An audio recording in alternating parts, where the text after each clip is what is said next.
করলাম এইবারে সব থেকে হার্ট ব্রেকিং জিনিস নিয়ে কথা বলবো, যেটা মানে আমি নিজে দেখার পর না আমি এখন অব্দি রিভিউ আমি করে উঠতে পারিনি। ক্যারাটে কিড ভাই, আহ, তোমার ক্যারাটে কিড কেমন লাগলো? ক্যারাটে কিড আমার মনে হচ্ছে তুমি যে 2.5 স্টার দিলে না, karate kid actually deserve 0 star. It actually না, ডিজার্ভ আমি 0 জিরো স্টার। দিতে পারবো না, আমি জিরো দিতে পারবো না, খুব সিম্পল কারণে আচ্ছা, বাচ্চাটা তুমি কি অজয় দেবগনের ডাবিংটা দেখেছো? না। আমার একজন খুব অপছন্দের ইউটিউবার, তুমি খুব ভালো করে জানো কে, আমি তার রিভিউটা দেখলাম এবং তার রিভিউটার সাথে আমি এগ্রি করি। ভাই, ভাই, কিছু মানে আমি রিয়েলি বলছি, আমি কোনোদিন ভাবিনি যে অজয় দেবগন আর জ্যাকি চান দুজনে একসঙ্গে স্ক্যাম করতে চলে আসবে। গোটা ফিল্মটাই আমার কাছে একটা স্ক্যামের মতো একটা ফিল হয়েছে। এবং অজয় দেবগনের গলা, মাই গড, না না, মাই দেখো গড। দেখো এবার আমি একটা কথা বলি। ক্যারাটে কিড প্রথম বেরোয় 1985, হ্যাঁ 5, 5 বা 6 খেয়াল নেই, 1985, হ্যাঁ। তো karate kid as a franchise 1985, 1986, 1990, 1990 আর একটা 1989 এরকম কিছু একটা, এই 4টে সিনেমা হয়, ঠিক আছে। তার মধ্যে 3টে সিনেমা হলো র্যালফ ম্যাচিও অ্যাজ ড্যানিয়েল লারুসো, ঠিক আছে, আর প্যাট মরিটা অ্যাজ মিস্টার মিয়াগি, ঠিক আছে। এই 3টে সিনেমায় এরা দুজন থাকে। ফোর্থ একটা সিনেমা হয় দ্য নেক্সট ক্যারাটে কিড বলে, যেটার মধ্যে হিলারি সোয়াঙ্ক ছিল আর প্যাট মরিটা রিটার্নস, বাট হিলারি সোয়াঙ্ক ছিল, ঠিক আছে। ওই একটা সিনেমা, ওই সিনেমাটা লোকেরা এমন রেটে ভুলে গেছে যে কোবরা কাই যখন বেরোয়, কোবরা কাই যে শোটা বেরোয়, শোটা কিন্তু শেষ হলো এই বছরই, শেষ হলো এই বছর, শেষ হয়েও হিলারি সোয়াঙ্ককে ওরা আনলো না, ঠিক আছে। এখন বিহাইন্ড দ্য সিনস শোনা গেছে যে ওরা নাকি হিলারি সোয়াঙ্ককে অ্যাপ্রোচ করেছিল আসার জন্য, কিন্তু হিলারি সোয়াঙ্ক অ্যাগ্রি করেনি। আইদার পয়সা বেশি চেয়েছিল বা something, plus she is the mother of twins, প্রচুর ক্যাচাল, সেই জন্য ওই কারণে হোয়াট এভার, সেই জন্য আসেনি। তো এখন ব্যাপারটা হলো যে এটা একটা franchise which has been around for over 40 years. একটা franchise being around for 40 years doesn't mean that the franchise has been giving consistent hits for over 40 years, সেটা কিন্তু নয়, লোকেরা ভুলে যায় সেটা। সব ফ্র্যাঞ্চাইজি 40 বছর 50 বছর ধরে আছে বলে যে সব ফ্র্যাঞ্চাইজি প্রত্যেক ডেকেডে একটা করে সিনেমা দিয়েছে তা কিন্তু নয়, সব ফ্র্যাঞ্চাইজি জেমস বন্ড নয়, ঠিক আছে। তো ক্যারাটে কিডে 2010-এর যে রিবুটটা, সেটা তো থাক, কিছু বলার নেই। এই 1 মিনিট, তোমার 2010-এর রিবুটটা কি তোমার খারাপ লেগেছে? আমার উইল স্মিথের ছেলেকে পোষায় না, আমার ওকে দেখে মনে হয় 2 থাপ্পড় মারি। আমার উইল স্মিথের ছেলেকে এখন পোষায় না, তখন আমার সিনেমাটা হেভি লেগেছিল। আমার ইভেন তখনও আই পোষাতো থিঙ্ক, না, না, আমার তখনও আমার পোষাতো না। আমার তখন ওকে নিয়ে কোনো কিছু ছিল না। আমার ওই সিনেমাটা দুর্দান্ত লাগে।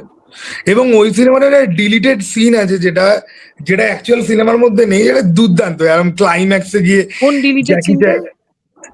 জ্যাকি চ্যানের সাথে এই যে অপোনেন্টের যে টিচারটা যে ছিল, তার সাথে জ্যাকি চ্যানের একটা হাতাপাই হবে, কারণ ওই ছেলেটা উইল স্মিথের ছেলের কাছে হেরে গেছে, ঠিক আছে। হুম হেরে হুম যাওয়ার হুম পরে ওর স্যার সবার সামনে ওর গায়ে হাত তুলতে গেছে, তখন হুম জ্যাকি চ্যান ওকে আটকাবে।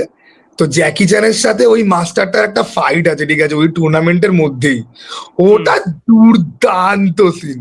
মানে লোকজন লিটারালি বলে যে এইটা কেন মেন সিনেমাতে রাখা হয়নি, why, for what god damn reason, ঠিক আছে। ওটা দুর্দান্ত একটা সিন। তো ক্যারাটে কিড, আচ্ছা ঠিক আছে, তাহলে ডিলিটেড সিনটা একবার দেখতে হবে। যাই হোক, ওই তাতে আমার সিনেমাটার প্রতি বিশাল কিছু ভালোবাসা বুঝবে না, বা যাই হোক। তো ক্যারাটে কিড রিসেন্টলি পপুলার হয় যখন কোবরা কাই আসে।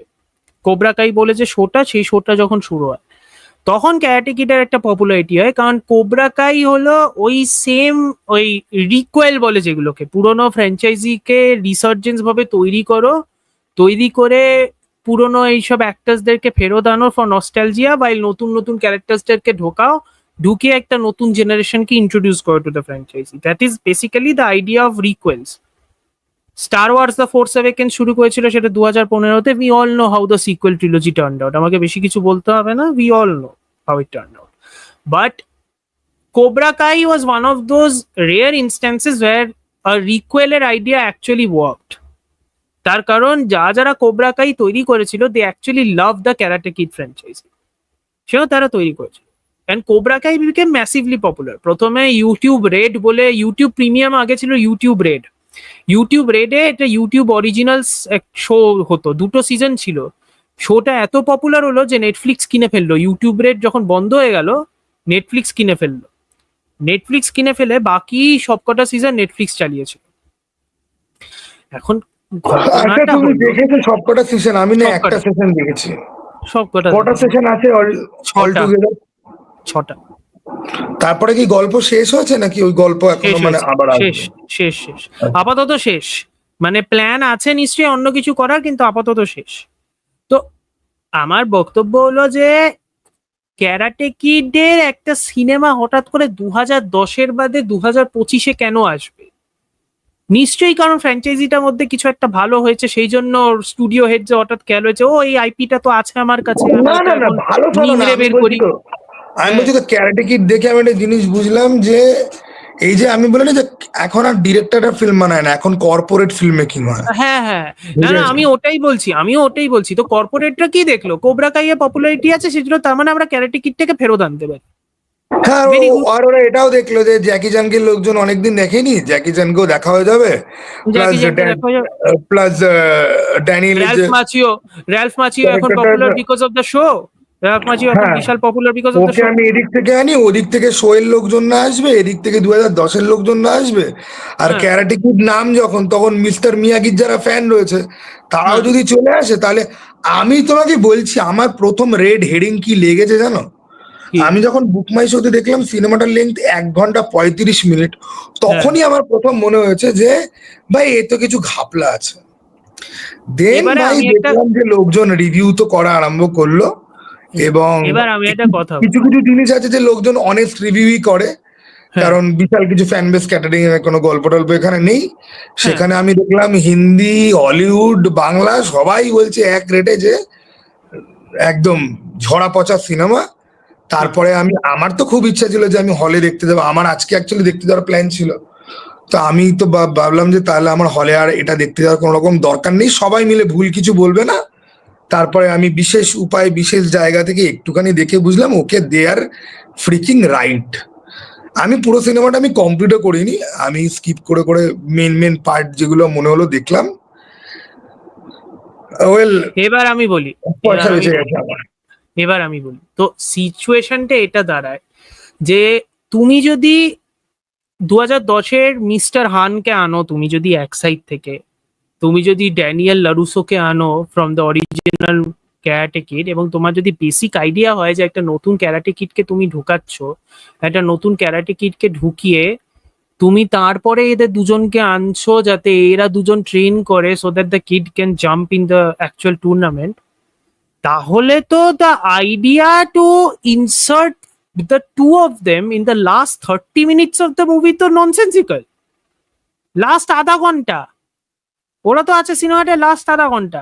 এবং এখানে আমি একটা কথা বলি বাই দেবে, আমি কিন্তু বলছি না যে ওই প্রথম 1 ঘন্টার মধ্যে যা যা ঘটনা ঘটেছে সেটা আমার যে খুব খারাপ লেগেছে তা আমি বলবো না। তার একমাত্র কারণ হলো তার দুটো কারণ আছে। এক কারণ হলো বেন ওয়াং, ছেলেটা যে লি ফং এর রোলটা প্লে করছে, ঠিক আছে, ছেলেটা ইজ এ ফিউচার স্টার, ছেলেটা বিভৎস ক্যারিজমেটিক, টিমুলিউকে উড়িয়ে দেবে ছেলেটা, ছেলেটার যা ক্যারিজমা, দারুণ actor. I am very impressed, I am really very impressed.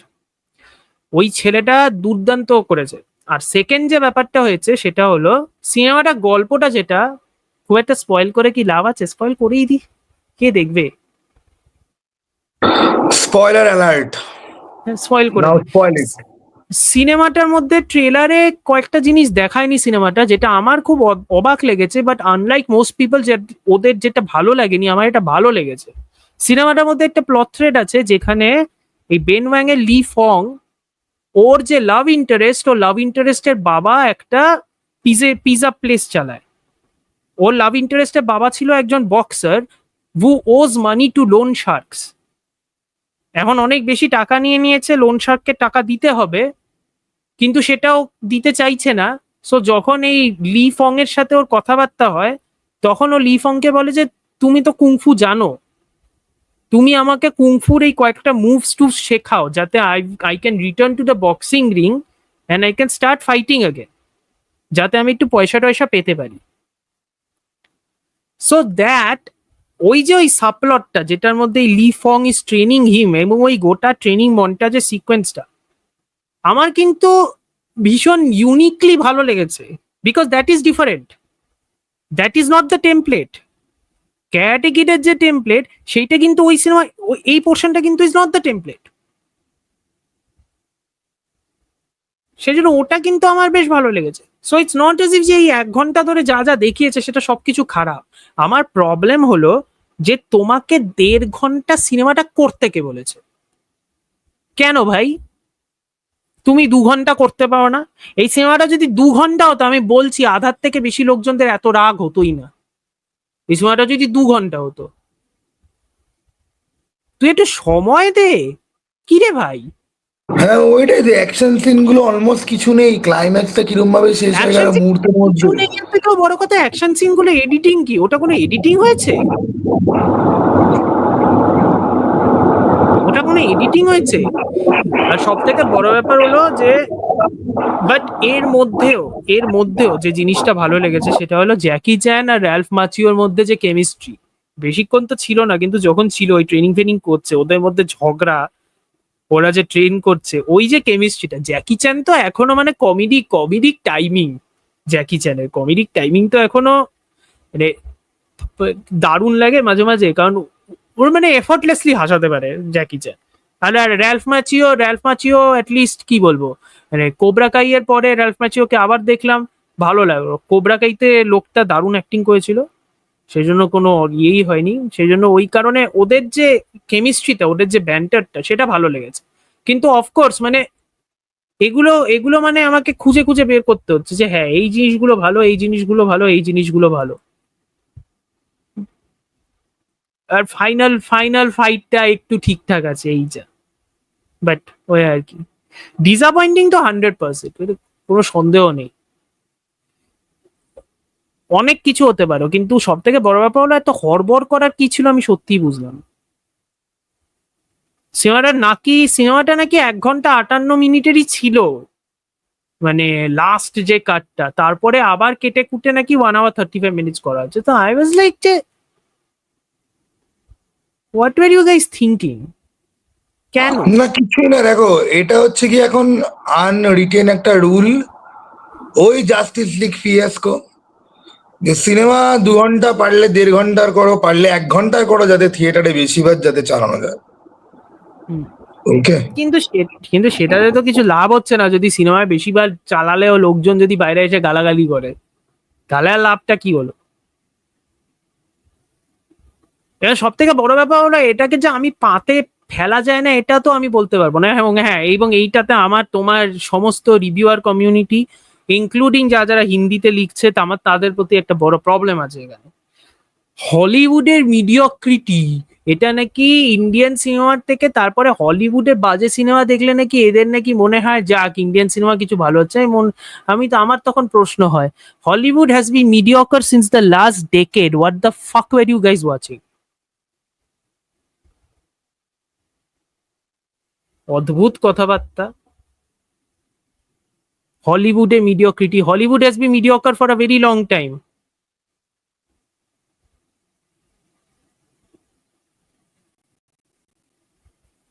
তোমরা দেখো না অত হলিউডের সিনেমা, সেটাতে তো আমার কিছু বলার নেই, তাই বলে এত ব্রড স্টেটমেন্ট না ফেললেই নয় কি?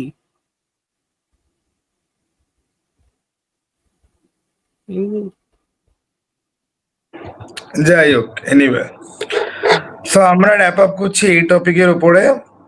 ওকে, হুম, এবার হচ্ছে গিয়ে থুডালাম, রাইট? থুডালাম না থুডারাম, থুডালুম, থুডারাম, এটা নিয়ে আমার আরিওয়ে। কিছুই বলার নেই, কারণ আমি দেখিনি।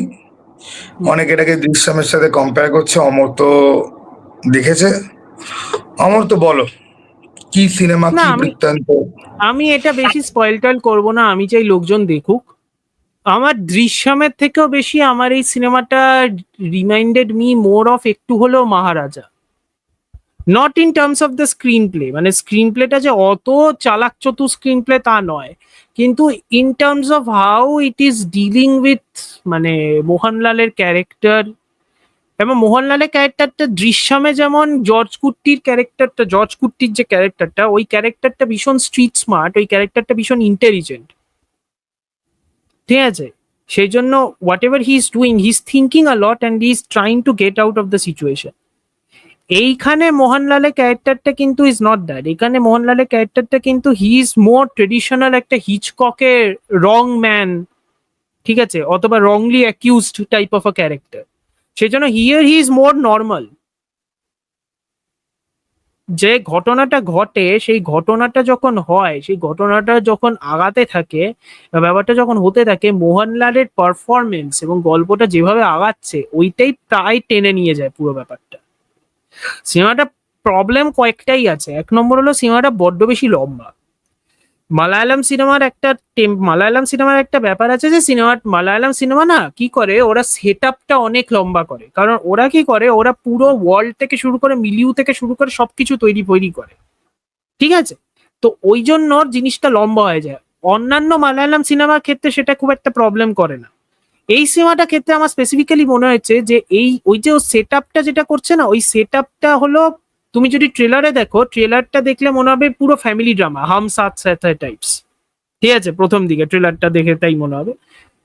ওই সেট আপটা কিন্তু পুরো হাম সাথ সাথ হ্যায় টাইপ। সেই জন্য যখন হঠাৎ করে ওটা যখন ওই ক্রাইম ড্রামা এলিমেন্টে যখন ঢোকে না, ওই টোনাল যে ভিপ্ল্যাশটা, মানে হঠাৎ করে মানে টোনটা যে পাল্টে যায় না, ওই টোনাল ভিপ্ল্যাশটা ভীষণ চোখে পড়ে। ওটা ভীষণ চোখে পড়ে ওই টোনাল ভিপ্ল্যাশটা। সেটা এক নম্বর। আর দু নম্বর ব্যাপার হলো যে Mohanlal is acting like a normal man in this movie. That is the entire point, right? So Mohanlal is the normal man. But Mohanlal is now 2020s এর Mohanlal বা 2019 এর Mohanlal, সেই মোহনলালই তো আগাচ্ছে। 2019 থেকে এতদিনের মোহনলাল, হি সুপারস্টার মোহনলাল। একটা অ্যাক্টর যখন সুপারস্টার হয়ে যায়, সে ডিফারেন্ট ভাবে রিয়্যাক্ট করে। সব সুপারস্টার মামুটি নয় যে এক্সপেরিমেন্ট করবে। অনেক সুপারস্টার মোহনলালের মতোও আছে যারা নিজেদের হিরোইজম বা নিজেদের এলিভেশন নিয়েও চিন্তিত। সেই জন্য এইখানে Mohanlal might be acting like a normal man, কিন্তু এখানে কিছু অ্যাকশন সিকোয়েন্সেস আছে কোট অ্যান্ড কোট, কিছু সেট পিসেস আছে quote and quote, which is very much like Mohanlal the superstar fighting, ঠিক আছে? সেটা আমার মতো একজন ভিউয়ারের খাপ খায়নি আর কি, ব্যাপারটা একটু মেলাতে একটু অসুবিধা হয়েছে। সেজন্য আমার দৃশ্যমের থেকে কম এটা মহারাজা বেশি লেগেছে। দৃশ্যমে কি ছিল, দৃশ্যমে তো এন্টায়ার পয়েন্ট ওয়াজ মোহনলালের জর্জ কিন্তু কুট্টি এখানে একটা কোয়েশ্চেন, তোমার মহারাজা কেমন লেগেছে? স্ক্রিন প্লেটা যেভাবে ছকেছে, অসাধারণ ছকা, অসাধারণ একটা ছকা স্ক্রিন প্লে। বিজয় সেতুপতির পারফরমেন্স আর অনুরাগ কাশ্যপের পারফরমেন্স টপ নচ। সিনেমাটা মেসেজিং নিয়ে আমার একটু প্রবলেম আছে। এই জন্য লোকে তোমাকে আতেল বলে দেখবে এইটার জন্য তোমাকে আতেল বলে দেখবে, আতেল বলবে, হ্যাঁ আতেল বলবে, হ্যাঁ বলুক, ঠিক আছে, কি আর কর, চশমা পরছি, এত দাঁড়িয়ে আছে, আতেল হবো না তো আর কি, তাহলে লাইফে কি করলাম? যাই হোক, না তো থুডারাম এমনি ঠিকঠাক, মানে বেশ ওয়াচেবল, বেশ ভালো শট, বেশ ভালো ওয়েলমেড একটা সিনেমা, দেখাই যায়, আরামসে দেখা যায়। মানে clearly I can understand why this movie has made money at the box office. আর মোহনলালের তো এবছর দুটো সিনেমা বেরিয়েছে, এমপুরানের থেকে এটা অনেক বেটার।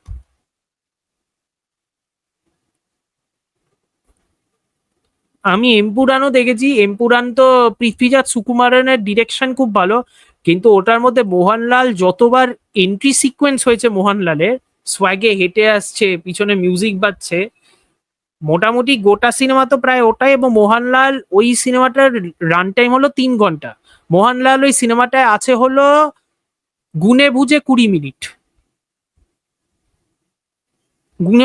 মিনিট এমপুরানে। বাকি সিনেমাতে তাহলে কারা ছিল? আমি যদি এমপুরান ইয়ে করিনি এখন অব্দি। বাকি সিনেমাটাতে তো অনেক কিছু হচ্ছে। বাকি সিনেমাটা ইজ মোর লাইক, তুমি জুলিয়াস সিজার পড়েছো? এই যে আতেল, এবারে আমি আতলাম ওর আরো পরিচয় দিই। না না না, আমি জুলিয়াস সিজার আমি পড়িনি, জুলিয়াস সিজার আমি পড়িনি। আমি জুলিয়াস জুলিয়াস সিজারের সিজারকে শুধুমাত্র পড়েছি অ্যাস্টেরিক্সে। অ্যাস্টেরিক্সে জুলিয়াস সিজার বেচারাকে দেখে আমার কষ্ট হচ্ছে রীতিমতো হচ্ছে।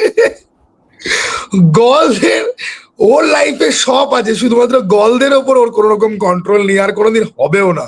ওকে, জুলিয়াস সিজার শেক্সপিয়ারের যে প্লেটা, শেক্সপিয়ারের প্লেটা জুলিয়াস সিজারের, if I am not mistaken, যদি ভুল করে থাকি দয়া করে আইসিএসসি আর সিবিএসসি স্টুডেন্টস যদি আপনারা শোনেন এবং আমি যদি ভুল করে থাকি ক্ষমা করে দেবেন, ঠিক আছে? জুলিয়াস সিজার প্লেটা মোস্ট প্রবাবলি 5টা অ্যাক্টে। জুলিয়াস সিজার দ্য ক্যারেক্টার মারা যায় অ্যাক্ট 3-তে। গোটা প্লেতে কিন্তু ও নেই, ও অ্যাক্ট 3-তে মারা যায়। কিন্তু 5টা অ্যাক্ট ধরেই কিন্তু জুলিয়াস সিজারের কিন্তু প্রেজেন্সটা আছেই। He is always a presence, he is a symbol, ঠিক আছে? এই লুসিফার আর এম্পুরান, লুসিফার সিনেমাটাও 3 ঘন্টা। লুসিফার সিনেমাটাতেও মোহনলাল হয়তো স্ক্রিনে আছে হার্ডলি 25 মিনিট, এম্পুরানে আছে ও 20 মিনিট। কিন্তু লুসিফার আর এম্পুরান দুটো সিনেমাই তৈরি হয়েছে মোহনলালের প্রেজেন্স গোটা সিনেমাতে আর কি দেখানোর জন্য, মোহনলালের ক্যারেক্টারটা প্রেজেন্স আর কি। লুসিফার, স্টিফেন নেডুমপাল্লি, কুরেশি এব্রাহাম, কন হ্যায় ইয়ে, এই নিয়েই গোটা সিনেমা মোটামুটি। ওইটার তুলনায় তো থুডারাম অনেক বেটার। থুডারামে অ্যাটলিস্ট 162 মিনিটের সিনেমা, সেটার মধ্যে মোহনলাল আছে অ্যাটলিস্ট ফর 159 মিনিটস। সেজন্য be happy, he is in almost every frame.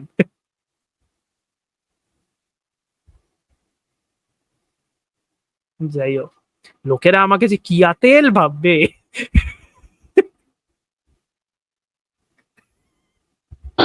তো আমরা আজকে 3টে সিনেমা নিয়ে আলোচনা করলাম, আর সেরকম কোনো টপিক সেরকম কিছু পাওয়া যাচ্ছে না। তো না তা নয়, আর আর কি টপিক নিয়ে তুমি কথা বলতে চাও বলো? না না মানে আমি বলছি যে এমনি তো